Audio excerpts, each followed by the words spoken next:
menyediakannya, yaitu mengurus uang dengan berhemat, pengurusan keuangan. Saya anggap khotbah ini cuma part 1. Kalau kamu masih lagi ada pertanyaan, ada part 2 lagi nanti persekutuan pemuda-pemudi. Bukan saja di kalangan pemuda-pemudi, yang dewasa, yang masih muda turut dijemput menghadiri. Ada sesi dialog bersama pastor dalam part yang kedua mengenai mengurus uang dengan berhemat. Saudara, banyak ini firman Tuhan, tapi jangan susah kamu dengar, kamu fokus pendengaran akan firman Tuhan. Yang pertama ini bonus, sebab 14 ayat saya bagi dengan multimedia, tapi ini bonus, tidak ada yang saya bagi. Amsal 30, kita start dulu. Amsal 30 dari ayat yang ke-8 sampai 9. Amsal 30 ayat 8 dan 9. Jauhkanlah daripadaku kecurangan dan kebohongan. Jangan berikan kepadaku kemiskinan atau kekayaan.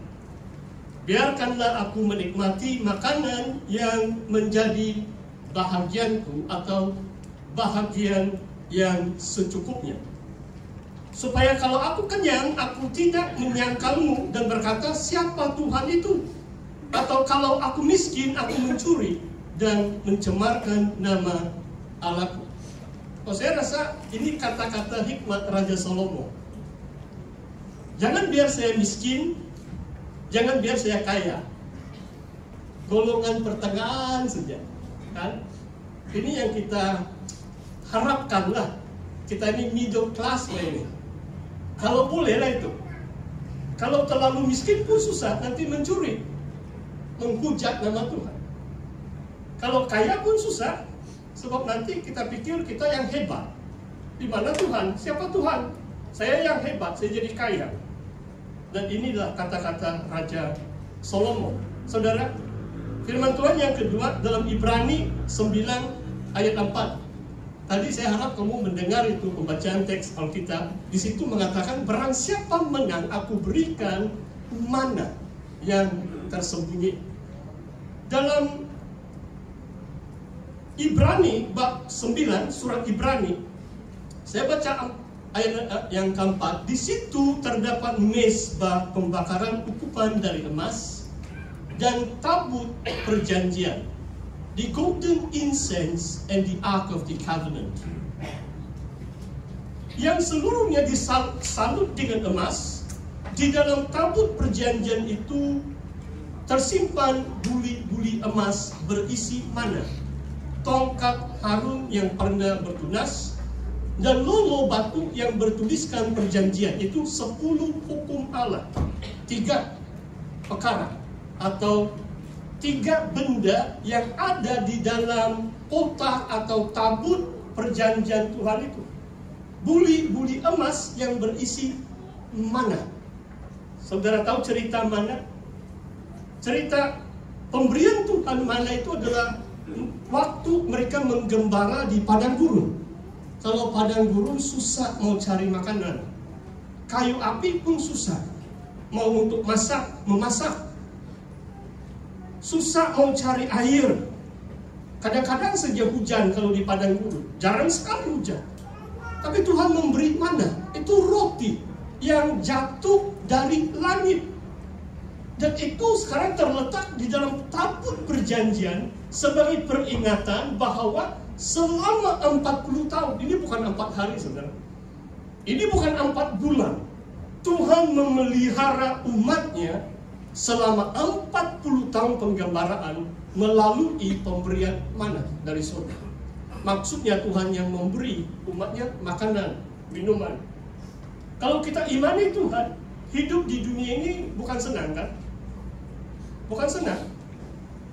Saya kalau jadi hamba Tuhan masuk tahun 31, saya boleh bersaksi. Ada juga cukup mana Tuhan berikan. Sepanjang 31 tahun saya melayani Tuhan. Karena Tuhan itu setia. Saudara, dalam Mazmur 23 ayat 1 mengatakan ini, Tuhan adalah gembalaku, takkan kekurangan aku. Beberapa ayat yang pertama adalah prinsip iman kita. Tuhan kita adalah gembala kita. Tuhan tidak akan membiarkan kita di dalam kekurangan.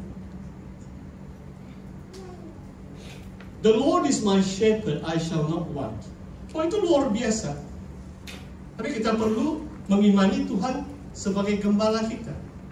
Bukan hanya secara rohani, Tuhan memberi kita makanan rohani, firman-Nya, tetapi secara jasmani. Tidak miskin, tidak kaya. Tuhan memberi makanan yang secukupnya sesuai dengan doa Bapa. Berilah kami makanan hari ini yang secukupnya. Belum tahu itu icebox kamu ada makanan besok. Tapi percaya Tuhan lah. Esok hari kamu buka, ada juga. Kalau kamu ada icebox lah. Waktu saya di Melangkap, icebox pun tiada. Karena tiada elektrik. Jadi kami hanya makan fresh food once a week. Sekali seminggu. Kadang-kadang saya malas lah turun Kota Belud 1,5 jam naik to pick up. Itu jalan pun berombak-ombak. Sampai di rumah pun itu ikan pun macam sudah bau sedikit. Terus goreng hanya sekali seminggu. 6 hari itu makanan sardin, goreng telur.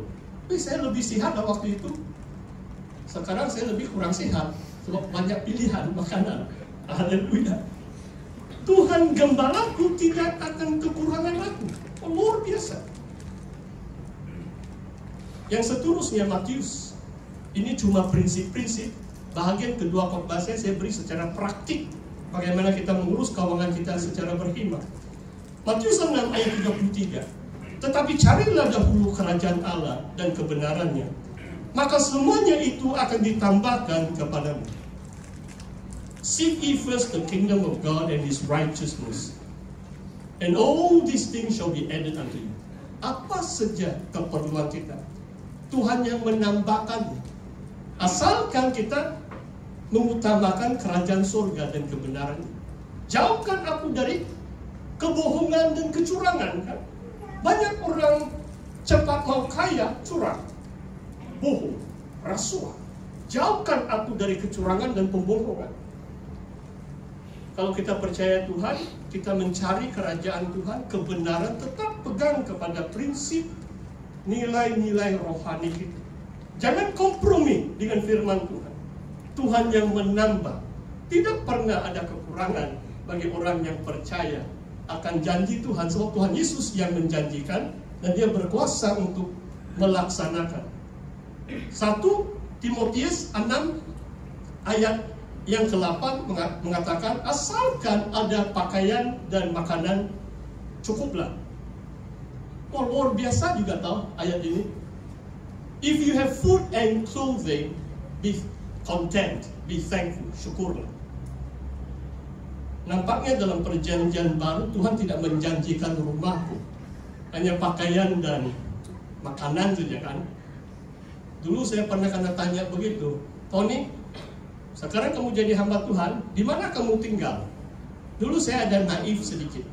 Tidak tahu kamu tahu itu perkataan naif kan? Naif kan? Kita ini naif.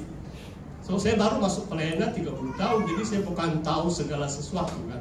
Saya pikir di mana saya kena utus, di situlah rumah sidang. Jadi saya tidak pernah pikir mau rumah pun.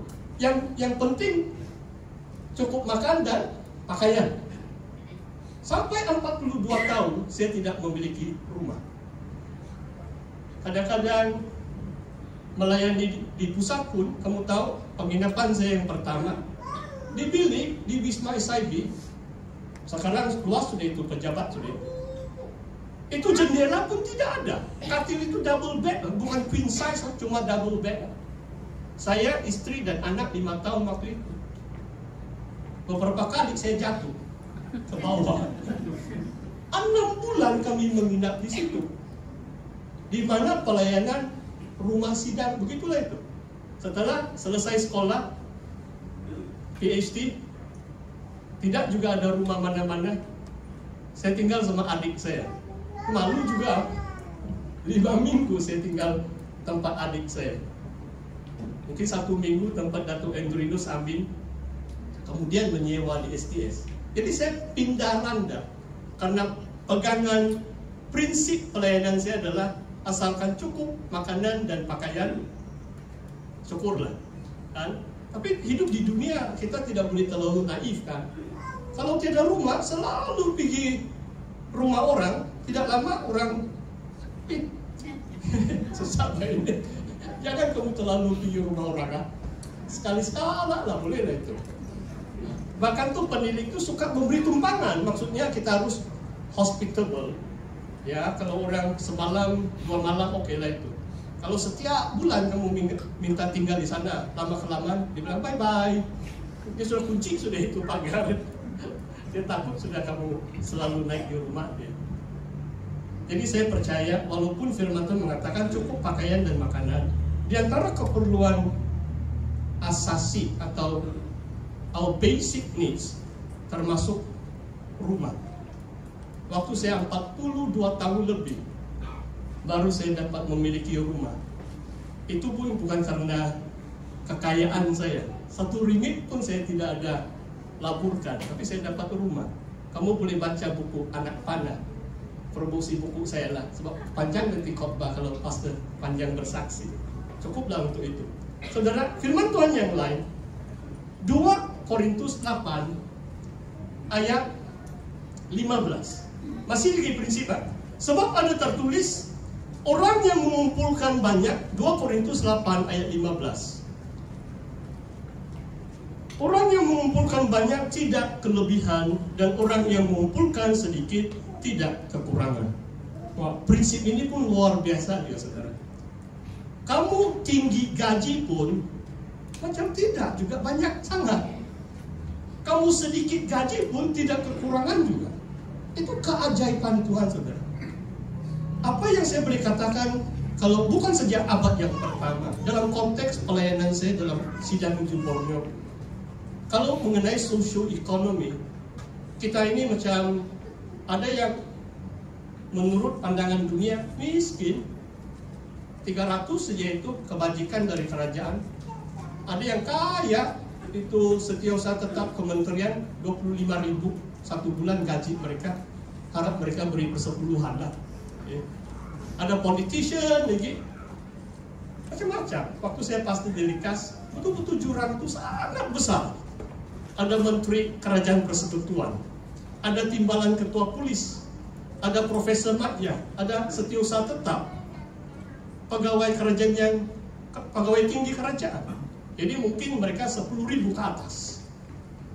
Tapi yang saya lihat, kalau bendahari beri saya laporan, pastor, nah tengoklah ini sampul-sampul. Saya jarang, walaupun saya 5 tahun lebih saya pengurusi sidang, jarang sekali saya komen tentang keuangan. Kecuali bendahari sendiri yang beritahu saya, pastor kamu lihat 1 kali, ini sampul-sampul surat, saya bilang, 40 ringgit sejak mereka tulis 40 ringgit. Lebih 10 setiap bulan, sampul surat diisi persepuluhan 40 ringgit. Dari siapa?